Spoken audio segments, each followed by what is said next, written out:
Hi, everyone. Welcome back to another Eurythmics podcast.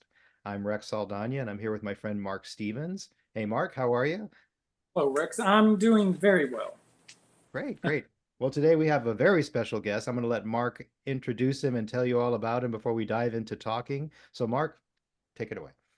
All right. Today we have, as Rex just said, a very special guest. We have Bill Kimber on the phone, on our podcast, on the phone. What am I? Gosh, On the 19. phone, on video, on the computer.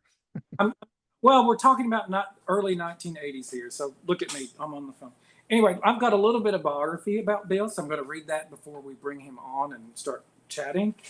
I'm going to read this. All right. Bill Kimber had his first taste of chart success when, after completing his A levels in the UK, he flew off to South Africa to tour with his band, having several top 10 singles and a top 10 album in a magical year, which finished with him starring in a full length feature at the ripe old age of 18. We are not going to ask Bill how long ago he was 18. It's a long time. Or any of us. We just age on here sometimes, as people know. On returning to the UK, Bill worked hard to learn about the music industry and how it functioned. He found an aptitude for working with acts, becoming first a music publisher, dealing with material of such writing greats as Carole King, Neil Sedaka, and David Gates of Bread, and then as a record producer, producing a number of contemporary pop acts, including the Bay City Rollers, all the while building a wealth of experience.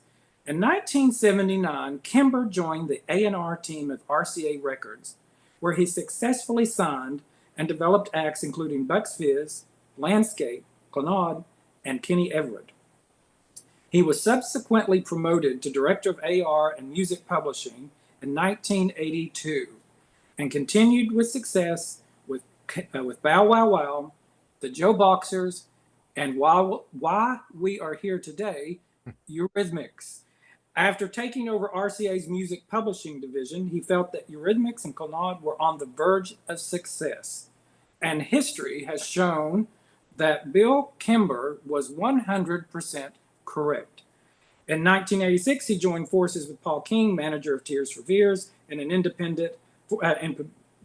producing a new independent label, Rainbow Records. At the tail end of the 90s, Kimber took a sabbatical for a few years, but he eventually got bored, he says. We'll ask him about like to get bored. And from around the mid 2000s, though, he came back. He became involved in creatively consulting with and raising funding for a number of major artists to make their own product independently. Some of those artists included Sting. Perhaps his most interesting was his participation in an album and DVD with the Vatican Choir, which actually featured Pope Benedict XVI. Kimber currently personally manages Australian singer-songwriter Holly Riva, who industry insiders are referring to as one of the brightest new talents of 2024. But we're going to go way back today. We're going to go, remember about halfway through this biography that we talked about that interesting year, 1982. Bill, we're going to take you way back to 1982 because I want to know all what it was like being part of the A&R team with these scrappy little people named Dave Stewart and Annie Lennox who were trying to do something with this oddly named band, Eurythmics. Welcome, Bill, to our podcast. Welcome. Thank you very much. Pleasure to be here. So this all came about, Bill, because on May 14th, I had actually posted on the Eurythmics, Ultimate Eurythmics fan Facebook page, just the charts from 1983 in the US on May 14th, when Sweet Dreams Are Made of This had debuted at the low number of 90 on the top 100 on its 4-month way to the #1 spot in America. And you made a comment. So you actually are one of the fans on the Ultimate Eurythmics page there. But you posted how you were part of that team. And I want to go back to that. You talk a lot about that, but can you recall, as the A&R person there at RCA, you knew Dave and Annie from The Tourist, and RCA had, but they weren't on RCA, but RCA had picked up Dave and Annie when they formed Eurythmics. So do you No, remember no, slightly different from that. As the Tourists, they were signed to a small label called Transatlantic Records. Okay. They'd had a #1 single as the Tourists in the UK with a song that had already been #1 twice in 2 previous decades, a song called I Only Want to Be With You. It had been previously recorded by Dusty Springfield, who'd had a #1 record with it. And then it had also been recorded by the Bay City Rollers, who also had a #1 record with it. And Transatlantic was a very small label owned by a couple of guys who were sort of legends in their own right in the music industry. And they wanted to find a bigger vehicle for the band. So we signed the Tourists from Transatlantic. Okay. And started working with them as the Tourists.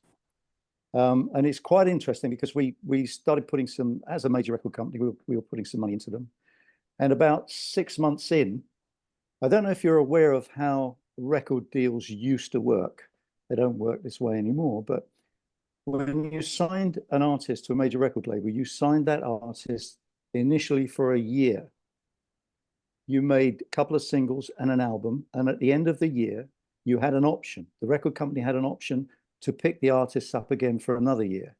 And this went on fairly normally either 3 years or 5 years. But we were halfway through the first year. We had some investment in. They'd had the #1 record as the Tourists. And Annie and Dave came to me one day and said, look, we'd like to completely change where we're going here.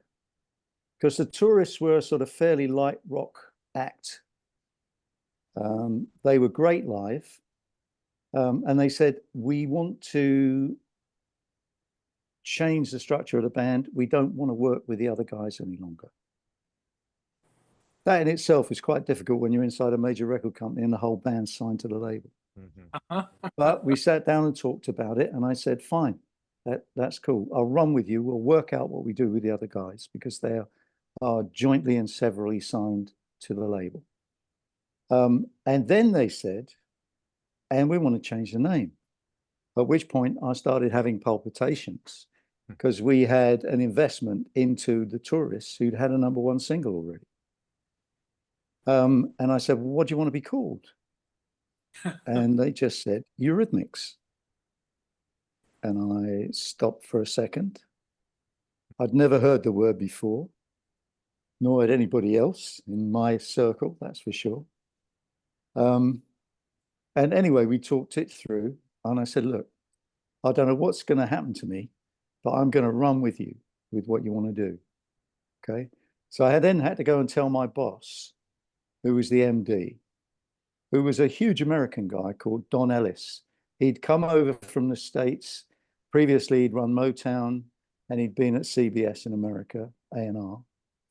And I sat down, I told him what I wanted to do. And he exploded. Am I allowed to swear on the podcast? Yes. Sure. Yeah. He said, what the fuck? And I said, look, this is what I want to do. He said, but we're invested in them. They're called the Tourists. They've already had a hit. You know how difficult it is to break a new act again.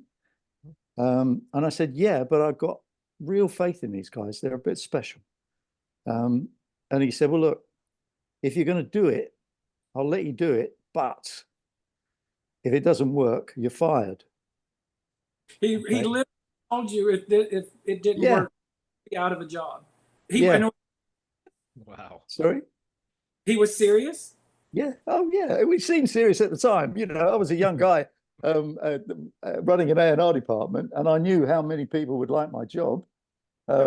So anyway, we moved it forward, and we made the first album, which was their sort of transition album, was In the Garden, the In the Garden album. Right. That was the first album that was made. And it was at the time when the whole new romantic electronic thing was taking off. You know, I had a couple of other bands that I was working with at the time. who were in the forefront of that. You know, there was a band called Landscape, who were a bunch of fantastic musicians. They were primarily an instrumental band. And the electronics industry used Landscape. Every time they developed something new, they used Landscape to test it live. In fact, the drummer, Richard Burgess, was one of the original people to help develop the first drum machine. Oh, really? Anyway, I digress. But so we get to the end of the first year. I had been very lucky. For the previous 2 years, I'd had an enormous amount of success in the UK. You mentioned Bucks Fizz. They won the Eurovision Song Contest for me in '81, and we'd already had 3 #1 singles with Bucks Fizz. I had put another 3 or 4 acts in the top 5 in the UK during that period. We came to the end of the first year. The record hadn't happened. In the Garden hadn't happened. But I had to decide whether I was going to pick up the option for the next year. So when you said it hadn't happened, you mean it hadn't become a success? It hadn't become a success. It was out there. People were talking about it, but we hadn't really sold much. And it wasn't making waves on the charts or anything. And so I had just previously to that, about a month before that, Don Ellis, my boss, because of the success I'd been having, he made me a divisional director of the A&R, of the RCA group. And he'd also given me the RCA's music publishing division to run. So I was running the creative A&R departments. Then I was given the publishing company as well, because I was complaining about how badly it was being run. So at the end of the meeting, when he made me a director, he said, "Oh, by the way, this is yours as well." He said, "Do what the fuck you like with it." So I then came to the end of this first year, and he called me into his office. He said, "You got to drop the fucking act. It hasn't worked." He meant Eurythmics. Yeah. And I said, "No, you're wrong." He said, "You're absolutely wrong. It's all going the right way. If I drop them, I know there'll be 3 or 4 record companies outside the door waiting to pick them up. I've got to keep them." And he said, "Well, if you want to keep them, you've got to make the deal sweeter than it is for me. You've got to get me something extra in the deal." And so I spent a couple of days with Annie and Dave and their lawyer, a lovely man called James Wiley. And we discussed the whole situation, and God love them, I persuaded them and they agreed to stay with me. And as well as having their record rights, for the same advance I was paying for the record deal, I got their music publishing rights as well. So RCA then owned records and publishing on the Eurythmics. I'm not going to tell you how much it was, because it sounds ridiculous today. It sounds ridiculous, the advance I gave them. But suffice it to say that the next time they re-signed to RCA, RCA had to give them $7 million advance. What success brings? Yeah. So we restructured the deal. They went off. What I had to do is I had to pay them some advance money and then pay for the next album. And so we did it. We signed off on it, and they went off and made this album called Sweet Dreams. So that was the next album off the blocks. And the rest was history at that point. Rest is history. Rex, did you have a question? I thought I heard you start to say something. No, it's just so you mentioned the second advance was 7 million. So the first one must have been way less than that, right?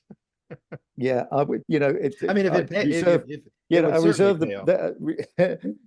suffice it to say that I didn't have to lift the advance to get their publishing included as well. So I paid the same advance as we were due. And in today's market, it was nothing. So it's interesting that they had to re-sign every so often. Was Well, it they was it didn't like have to re-sign. The only reason we re-signed was because we varied the deal. Under normal okay? circumstances, we would have just written to them and said, we are picking up the option for the next year. Here's your advance. But Now, okay, no, go ahead, now Mark. Bill, I want to get more into the music, but I want to go back a minute about you because you mentioned that you were young when you were doing this. You were a young man, just early in the business. Um, we all know the kind of talented artists that Dave and Annie are, Yeah. but what gave you? I'm always fascinated by it. What gave you the confidence? Mr. Ellis is looking at you and saying, "Get this done. You're going to be out of here." Okay, I've just got to dump them. What gave you, as a young man, the confidence to say, "No, no, no, no, wait, listen, listen to me"? What gave you the confidence to do that? Well, I'd been in the industry since I was 16. Okay. I'd been an artist, then I'd become a record producer. I'd worked with some amazing people. In those early years, I worked with some fabulous people. My first manager, for instance, was a man called Frank Fenter. He was a South African with an American accent.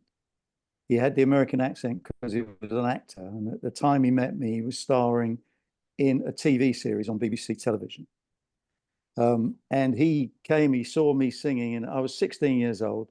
He saw me singing in a club in Earl's Court in London. And at the end of the evening, he came up to me and said, "I love your voice, gonna make you a star." Okay. And Frank took me out to South Africa. He was the one who took me out to South Africa. We became very, very close. He introduced me to my wife, who next week I will have been married 58 years to. So Congratulations. Congratulations. thank you. Wow. And he taught me so much about self-confidence, about having the confidence to go with your gut. I mean, Frank became the first managing director of Atlantic Records in Europe. He worked with the Eurythmics.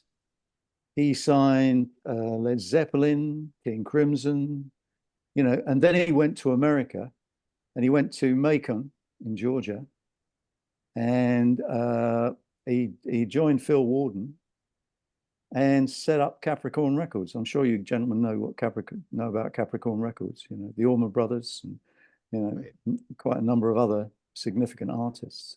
So you So learned. Frank was my first manager, and then I moved on to a gentleman called Tony Hall, who was an icon of the British record industry. He signed Cat Stevens, he signed Joe Cocker, and so I was learning from these people all the time. And I had, because I'd been a singer, I had an affinity with singers, and I'd produced singers and worked really well with them. And for me, Annie had one of the most special voices I'd ever heard, right from the beginning. Okay.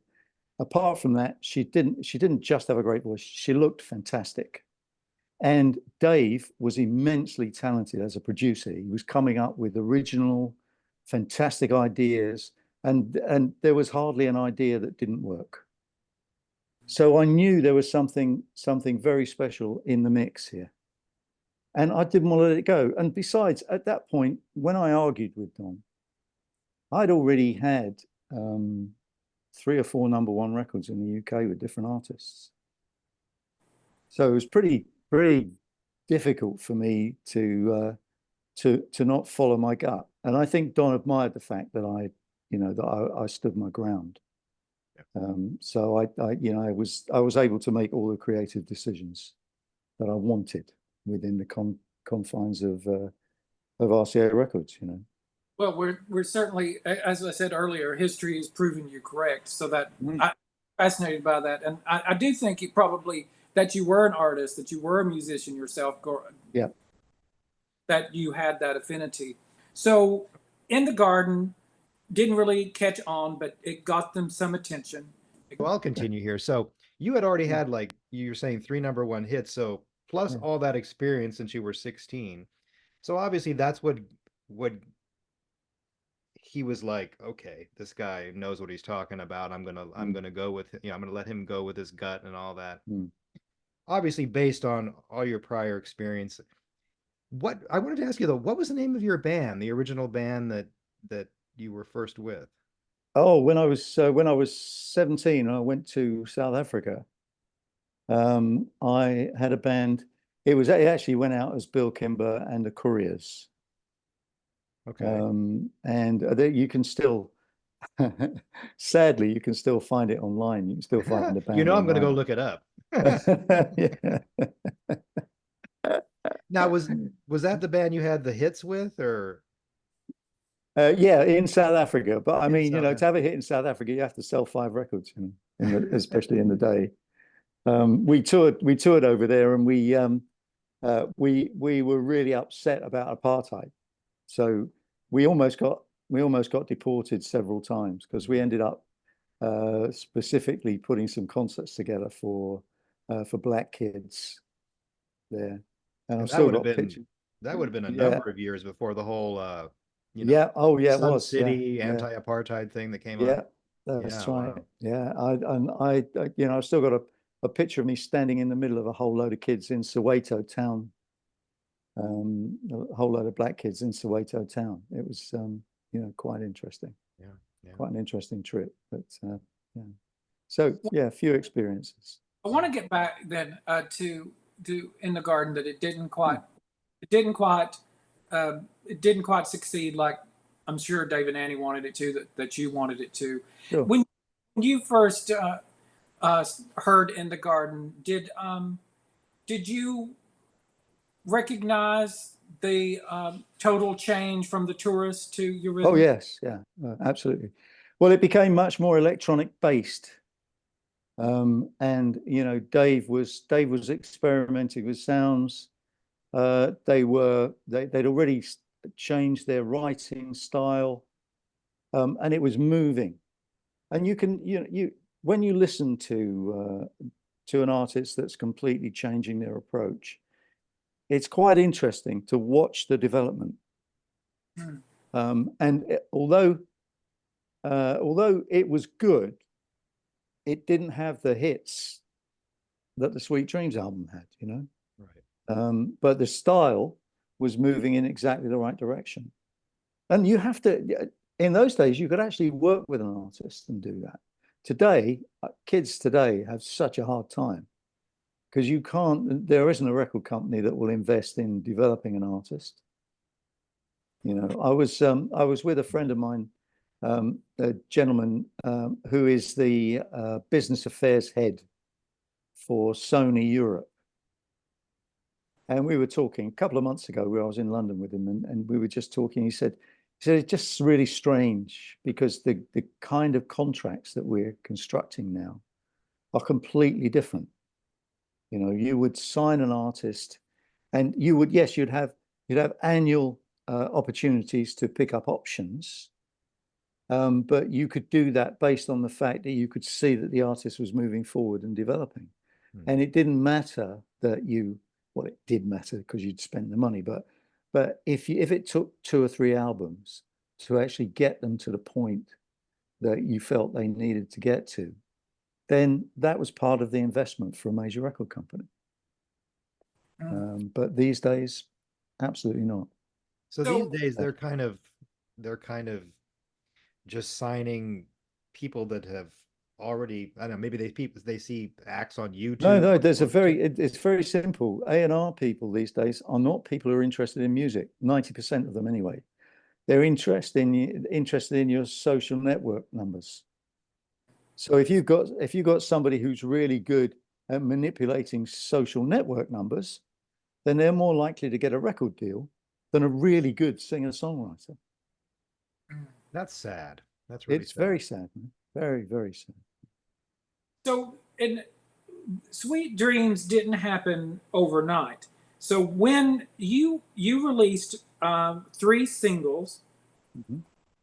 before Sweet Dreams, and there's been Yeah. so This Is the House was the first Yeah. single.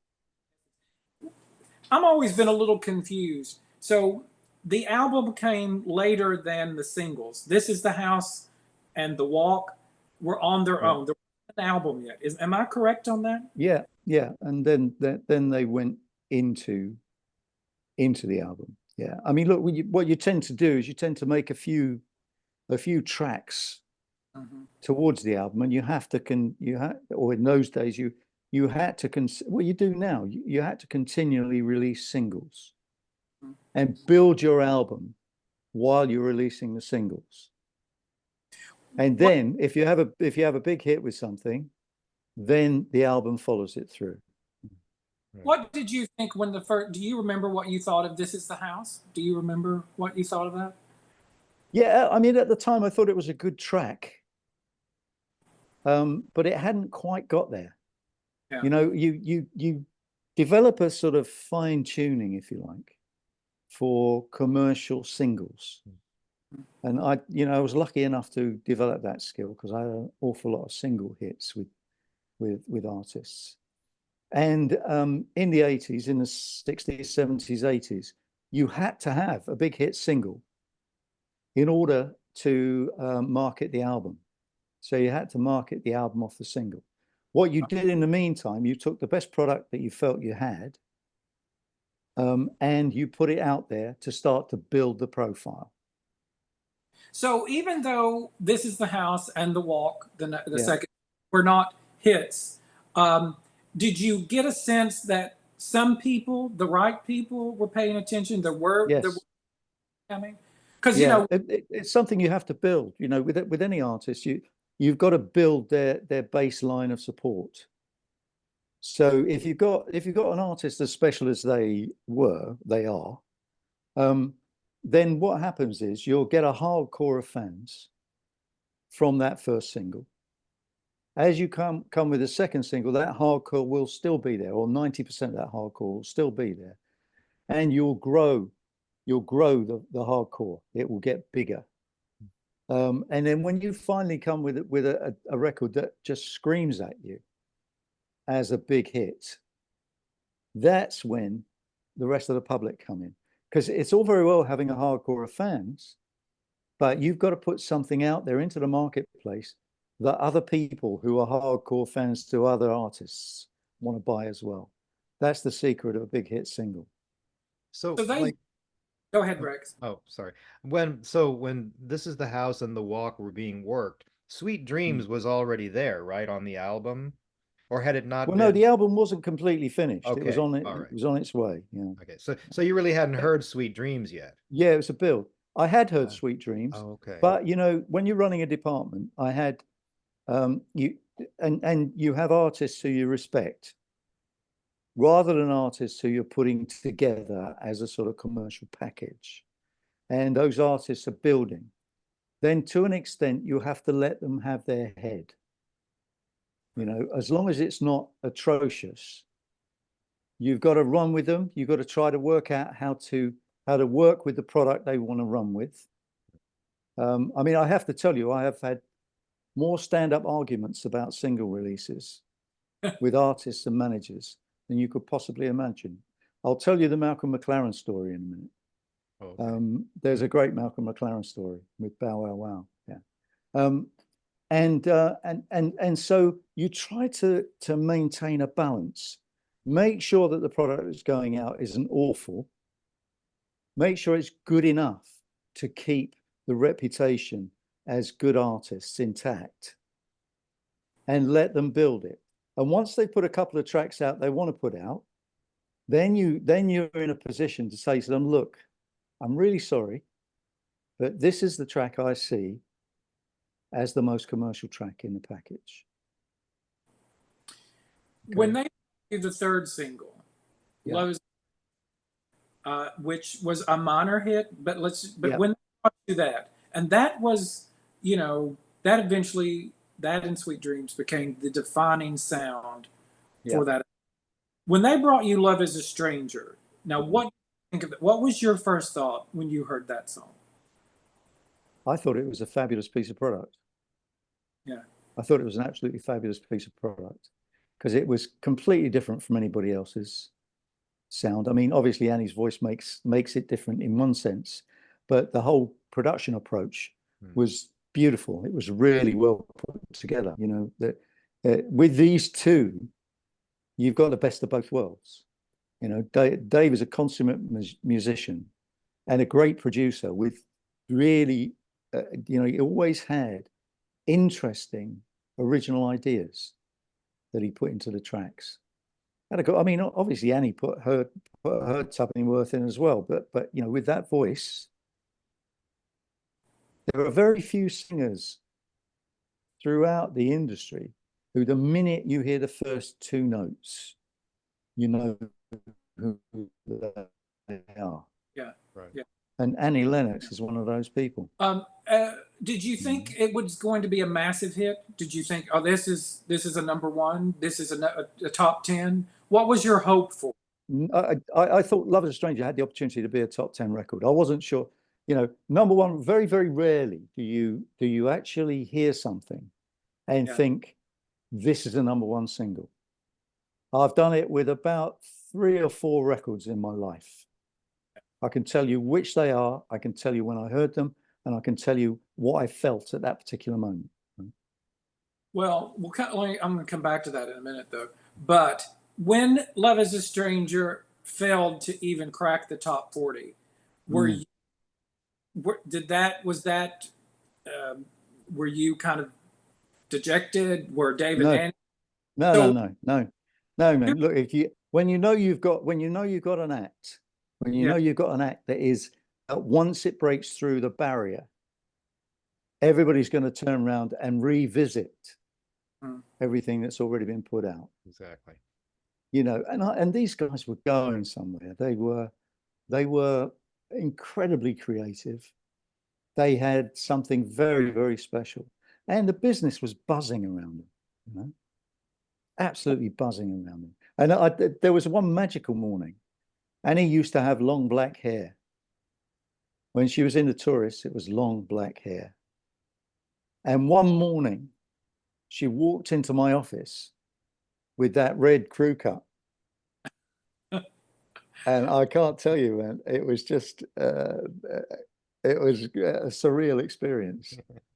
So let's chat about just that. Out of the blue. It was completely out of the blue. So did you think this is going to work, or this is crazy, or I can work? What? You know, what, I'll tell you the phrase that went through my head, okay? And it was, I'm going to fucking make it work. Okay. So you're going to make that work. You're going to whatever. Yeah, whatever it takes. Yeah. And I knew, and in the back of my mind, I already knew the track that Sweet Dreams was there as a track. And I had the utmost confidence that we would at least go top 5 with it as a record. Okay, so go back to that amount. So you're hopeful for number one? Was it different enough that you said, okay, or was it still, or is being different has its own aspects to that's going to work, or that? Yeah, it can be different and terrible. You know, I mean, it's got to be different and special and brilliant. And that's what they provided, and I think history's proven that. Now, time and again. Dave and Annie have often said, you know, when they took Sweet Dreams to you all at the record company, that you weren't quite sure. That I think Dave famously says that someone said, "Well, but where's the chorus?" Right. Because it just kind of repeats itself. No, I tell you, when what happened was the way it worked. I had one of my guys worked with them on a day-to-day basis, and then I oversaw it. And I think that they originally took it to Jack, who was looking after them day to day, and Jack didn't quite see it. Yeah. But I had a number of arguments with Jack about this, about the tracks. Okay. Yeah. And you know, when you've got somebody working for you, and you've given them the responsibility of dealing on a day-to-day basis with the artist, you can't ignore what they say. Mm-hmm. Yeah. Right. But I had a number of conversations where I said, that is the track. Mm-hmm. You know, and when it got to the point where I had to release it, I had to put it out, then it proved the point. What video came along, Love is a Stranger, exceptional video, Sweet Mm, Dreams. mm. How much were you involved in the video production? I mean, in the sense of, okay, let's take this on another level, and they're going to start doing these videos. And I'm sure you had no concept or idea that they were going to come together with these kind No, of videos.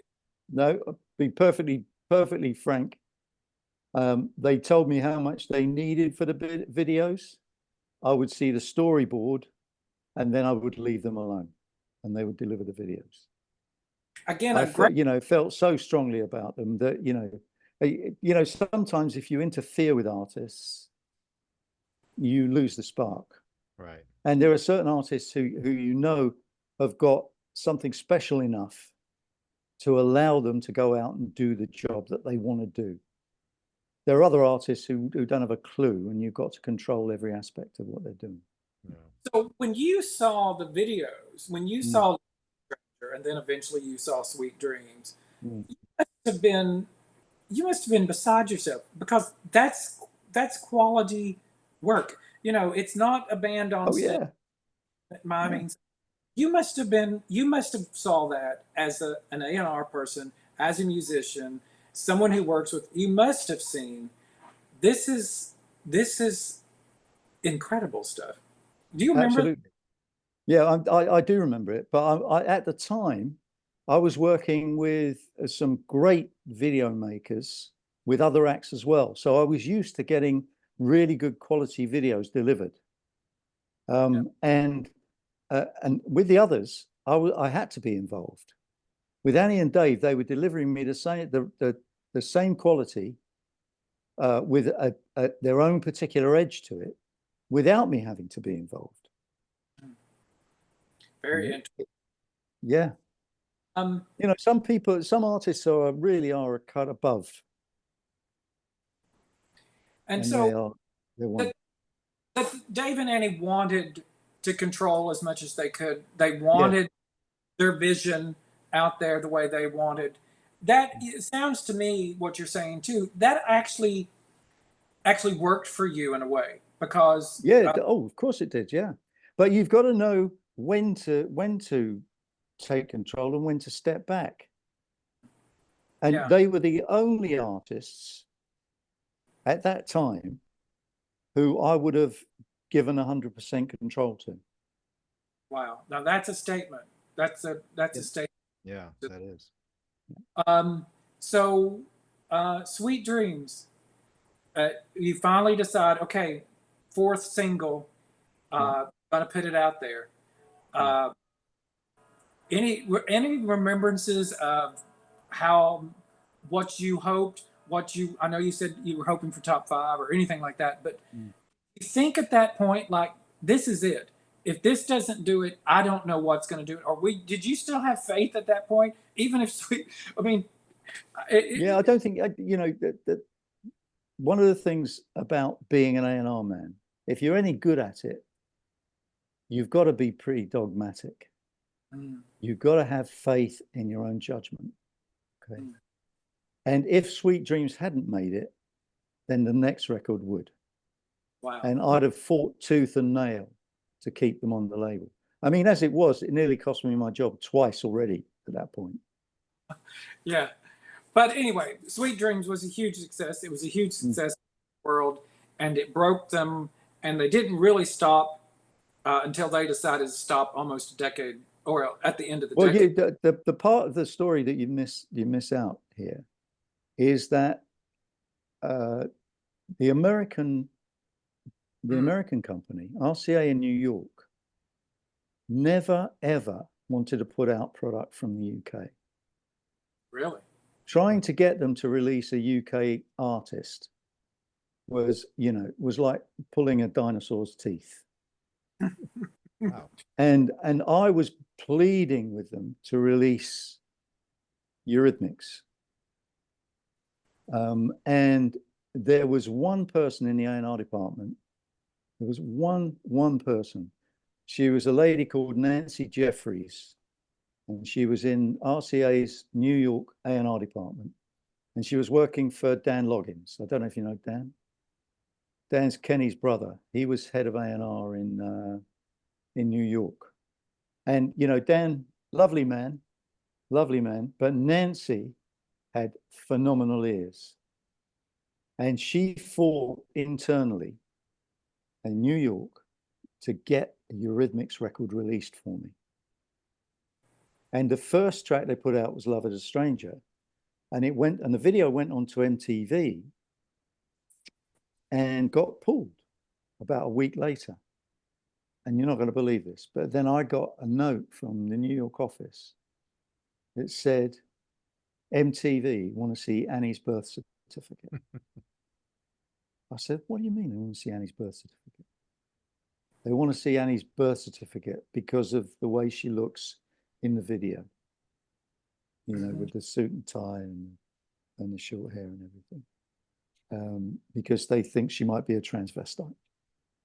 Well, now I know that story, but I have never until this moment put that in that time frame. I've always assumed it came after Sweet Dreams. Now you're saying that the record company in America actually was trying out Love is a Stranger first, and that TV said, wait a minute, this is a little weird. Never knew. That is fascinating.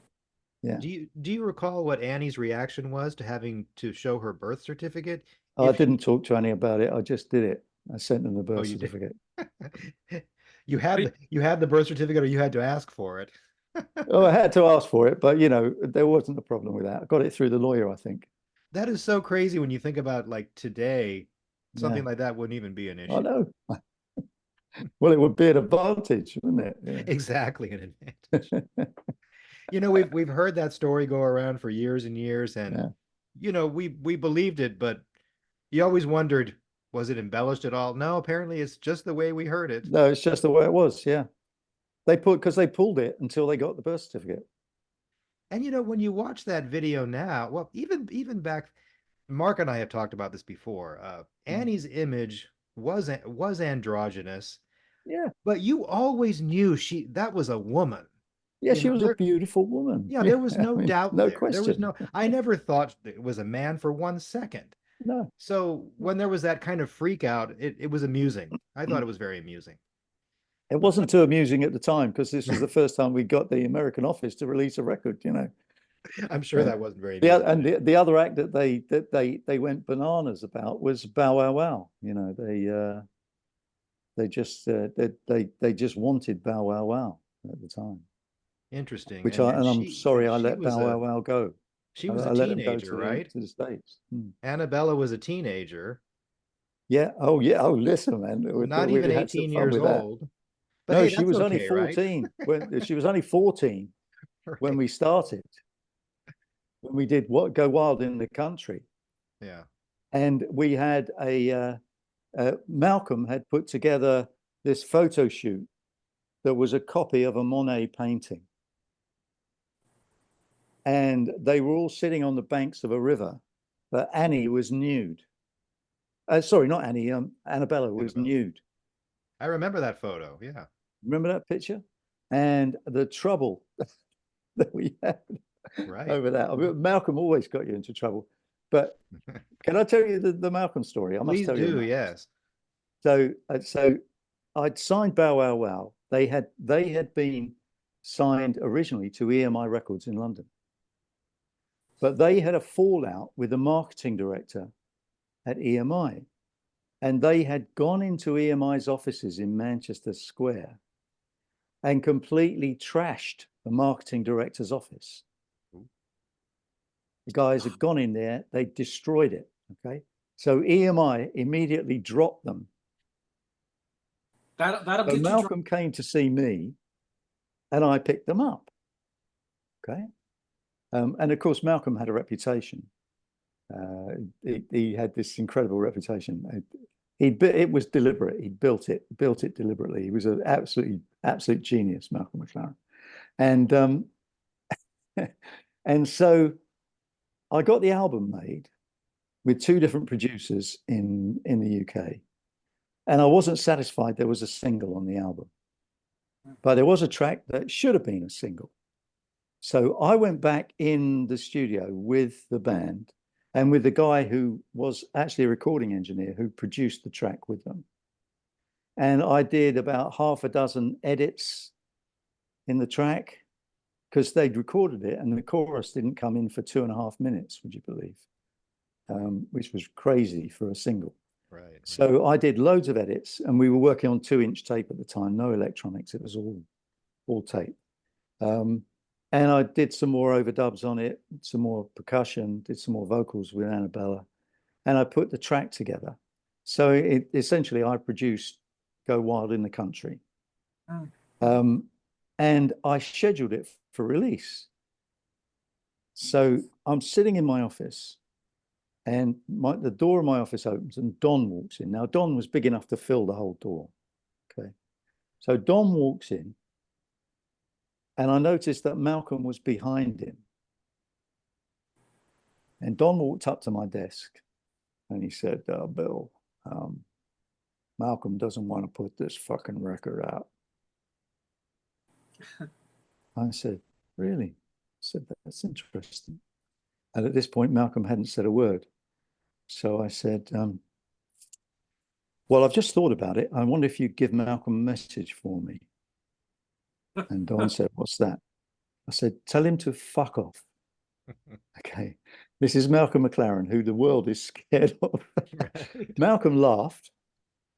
And Don turned around to Malcolm and said, look, Malcolm, Bill's got 3 records in the top 10 this week. And it's his call. So I've tried, but you're going to have to let the record go out. And about 4 weeks later, the record was sitting at number 3 in the British chart. And Malcolm walked into my office, shook me by the hand, and he said, Bill, don't you ever let me talk to you about choosing material again. He said, you do whatever you want. Wow. Wow. And what song was that? That wasn't Wild in the Country or? Yeah, it was. Yeah, Go Wild in the Country. All right. Wow. And that song wasn't as big in the US, but yes. No, it wasn't, because the US liked the band, but then they started to make a load of AOR tracks with them. They didn't understand the band. Yeah. They took them over, they toured them, they gave them loads of coke, they completely destroyed them. And when the guys came back, they came into my office and the boys apologized and said, look, we're really sorry, but they've completely screwed us. What can we do about it? You're the only person who ever understood what we were doing sound-wise. But it was all over by then. Yeah. That must have hurt you to see. Oh, it hurt me badly, man, because I was so excited that the New York office actually had requested an act from us. Yeah. But I just blindly let them go. Hindsight 2020. From our perspective as American audiences, I remember Bow Wow Wow seemed to come on very strongly because of MTV and all that, and it was very buzzy and everybody was talking about it and people were buying the record. And then there was kind of nothing. Then it just was nothing. That's right. That's because the American office completely changed the approach. They put them in the studio with an AOR producer and they tried to make AOR tracks with a band that were nothing like an AOR band. They had their own special rhythmic approach. They had their own special drumming, their approach to vocals, all sorts of things that were, that whole Burundi thing that they were doing. Yeah. Was incredible because they were the rhythm section in Bow Wow Wow were the original Ants from Adam and the Ants. I was just going to segue to Adam and the Ants and how that, well, Adam and the Ants were sort of underground in the US. Adam Ant as a solo artist had more success here. Yeah. But Adam and the Ants definitely had more exposure with the kids in America than Bow Wow Wow did. Or for a longer period anyways. Adam and the Ants made quite the sensation. Oh yeah, well, I mean, Adam's an amazing character, I almost managed him a few years ago, but he's bipolar, and it was just too much, too much to deal with, right? That can be a lot. I couldn't go on that. So wow, but incredibly talented man, and he made some great records, great pop records. Yeah. Well, and Malcolm never destroyed your office, so No, Malcolm became my best mate. very good. Well, back What a punk thing to do though, to destroy the office. Oh yeah, absolutely. But I'm sure Malcolm put them up to it because he Yeah.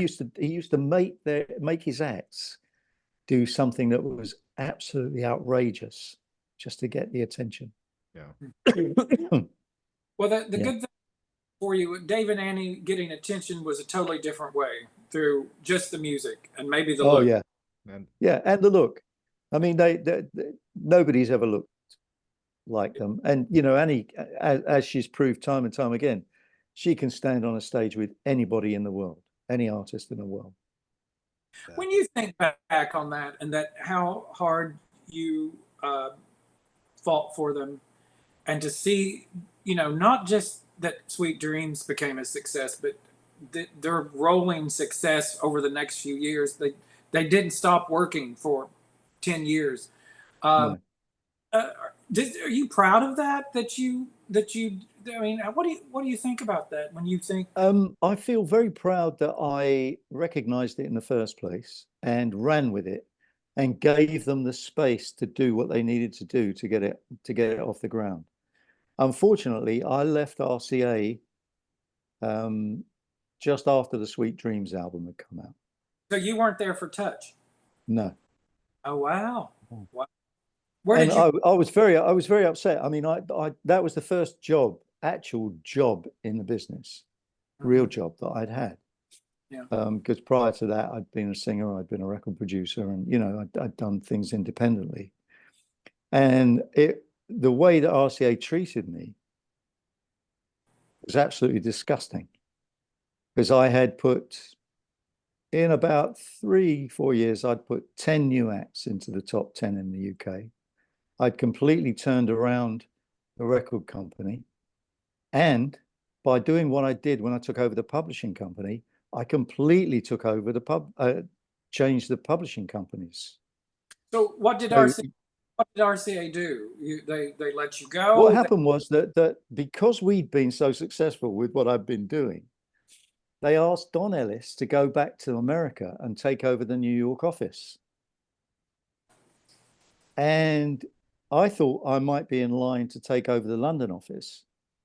But instead, because I was young, relatively young, and inexperienced from a corporate point of view, they put somebody else into the gig, a guy who had been the managing director of CBS, the managing director of Island Records, and they put him in. There was another thing with him.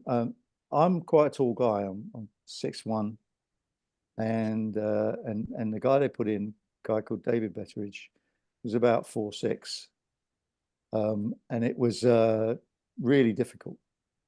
He had a small man syndrome going, and Don said to me, "Look, everything's going to be okay. I've cleared everything with David. He's not going to interfere with you."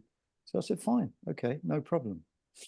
The minute David Betteridge had signed his agreement, he called me into his office, sat me down, and said, "I know you've been really successful here, but from now on, I'm going to be making all your decisions for you."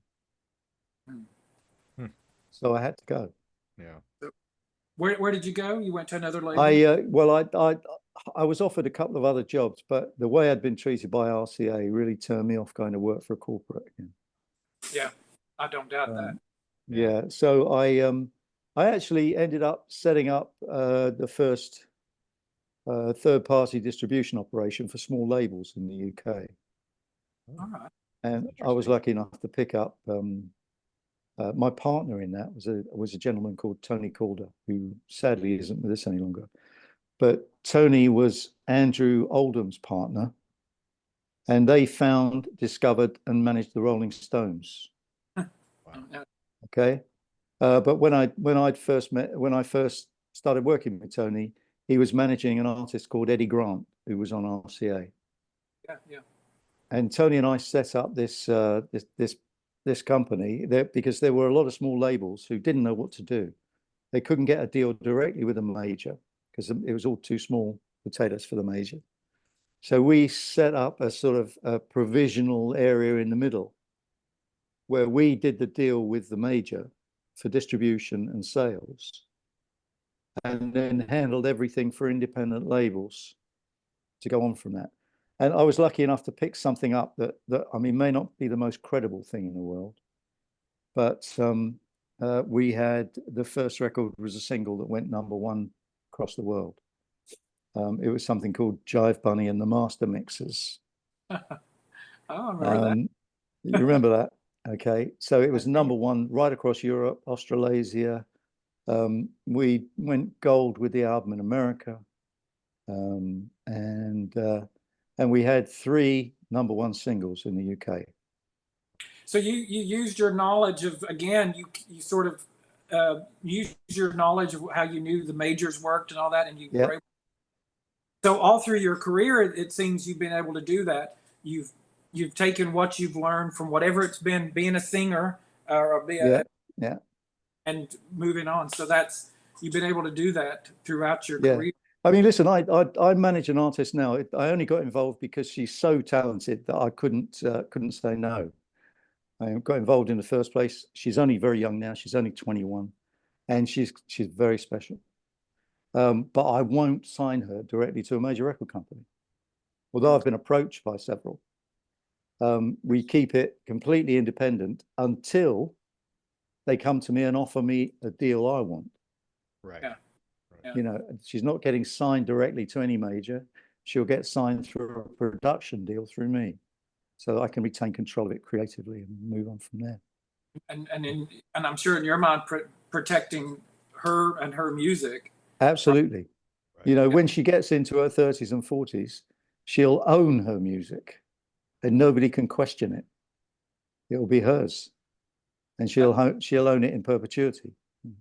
Right. That you're protecting people. You understand that, and you want to protect artists. Yeah, exactly. Yeah. We owe you a lot, Bill. We owe you a lot, and I just want to say that because I have this idea that if they hadn't had if Dave and Annie hadn't had a champion at RCA, that we wouldn't know them. We wouldn't know Sweet Dreams. Yeah, they would have just gone to EMI and done the same thing. You never know. You never know. That's the what ifs in life. Yeah, it is. Yeah. It sure is. Rex, I know we're coming up on an hour. Did you have any other questions? Or I just wanted to follow up. You know, we were talking about RCA and how you were treated and and as fans, we could kind of see how Eurythmics was being treated by RCA in the US as the career progressed. There seemed to be a sort of, we don't know what to do with these people. You know? That's exactly right. They're so creative. That's why they didn't want to put anything out in the first place, because they couldn't pigeonhole it. I mean, at the time, radio was black music, AOR music, country music. So where do we pigeonhole these people? Exactly. And I said, for God's sake, don't pigeonhole them. Just take it out there. Right. Show it to people. Exactly. Put it on MTV. Just get out there, and the world will respond. You know, I mean, just an aside, but while I was with RCA, the CD revolution took over. Okay, it was when CDs really started to grow, and the management at RCA only wanted to put classical music on CD because the only people who could really appreciate the quality were classical listeners, or afford the players at first, right? Yeah. And I mean, the album that when stereo came out, the album that sold more copies than anything else was a sound effects album, where you could sit in the room and listen to the train go from one side of the room to the other. You know. Wow. So the trouble is that these large corporations are controlled by people who don't have a creative bone in their body. Exactly. And when the industry kicked off in the 60s, the labels were being run by entrepreneurs. They were being run by people who wanted to have fun, who loved the music, who loved the musicians, who worked with the musicians. Yeah. And then as soon as corporate took over in the sort of late 80s, I suppose. No, early 80s. Late 70s, early 80s. Corporations took over, and it was being run by accountants and lawyers. Yeah. Yeah. I don't know if you've And heard the I story will of, never forget that. What's his name? Oh God, Jose Menendez. that's what I was just going to bring up. Yes. Yeah, How he I took was over there when RCA. Jose Menendez was moved from being the head of Hertz Rent a Car Right. to the other music division because he was such an expert, you know. Right. And I remember the first meeting with him in London where we were having a budget review. And he looked down this list of artists, and they did this strange thing in the budget review. They put the amount of money that had been paid out against the artist and whether it was recouped or not. Not whether it had earned any money, but whether it had been recouped. And he started asking the most ridiculous questions, you know.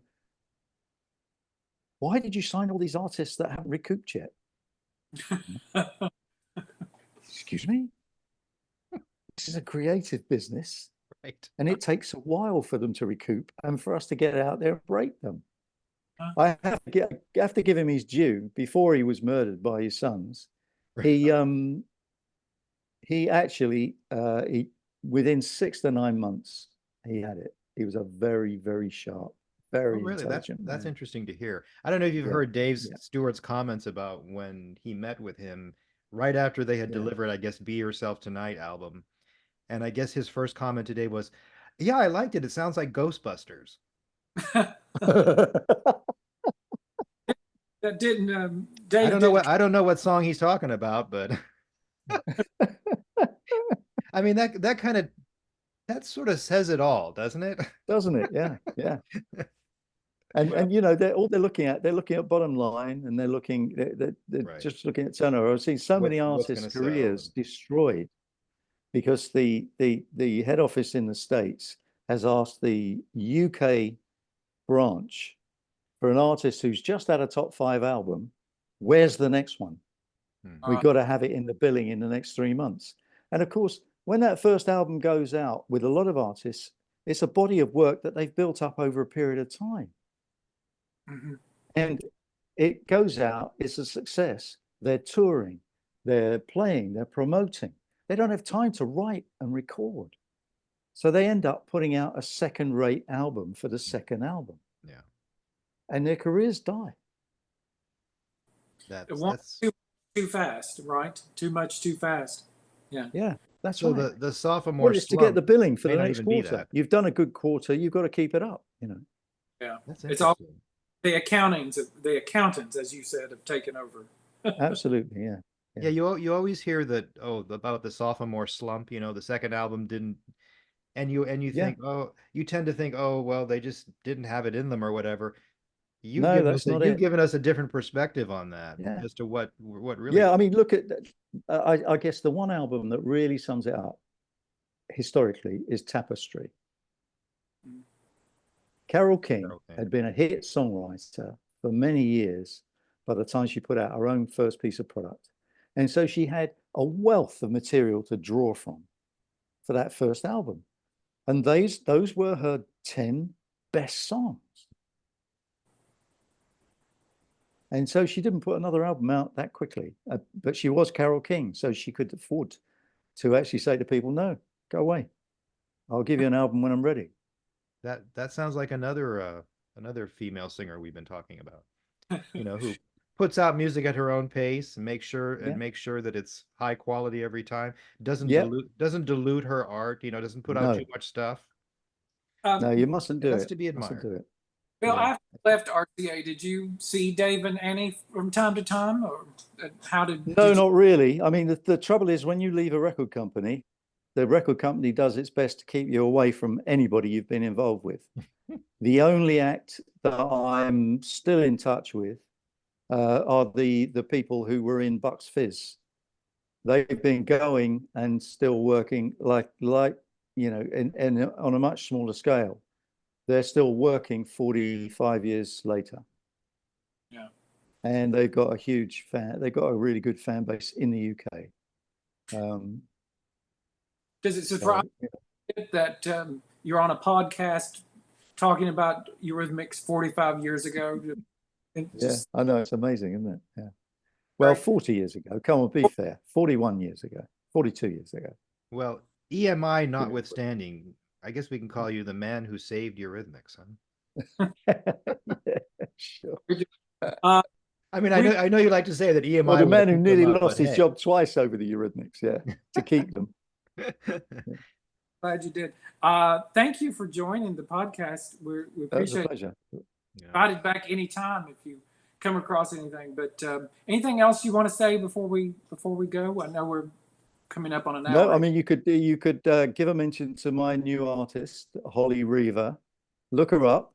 She's on all the platforms. Have a look and tell me what you think. She's got a magical voice. She's we'll do that, again yes. very special. Very special. And and the listeners of this podcast, please go check her out as well. So yeah, she's had a couple of really nice videos out recently, and the next track I think will be her first proper hit. Good. Well, that's even more exciting. We're going to go look. Yeah, I'll send you the new track. It's a dance track. Okay, and great. we just had it mastered. I have everything mastered at Abbey Road, which I know it's. And we'll make sure to mention her and provide some. Thank you. I'll send you the single, the new single. It's coming out in August. So. Thank you so much. Thank you, Bill. It's my pleasure. Thank you. Yeah, it's lovely to talk about these things so many years after, Absolutely. You actually look at it yourself and you think, hang on a minute, I did actually have something to do with that. I did do that. Yeah. And to us, it's fascinating to hear the backstory and history behind the music that we've been listening to our whole lives. So yeah, thank you. Thank you. My pleasure. All right. Thank you.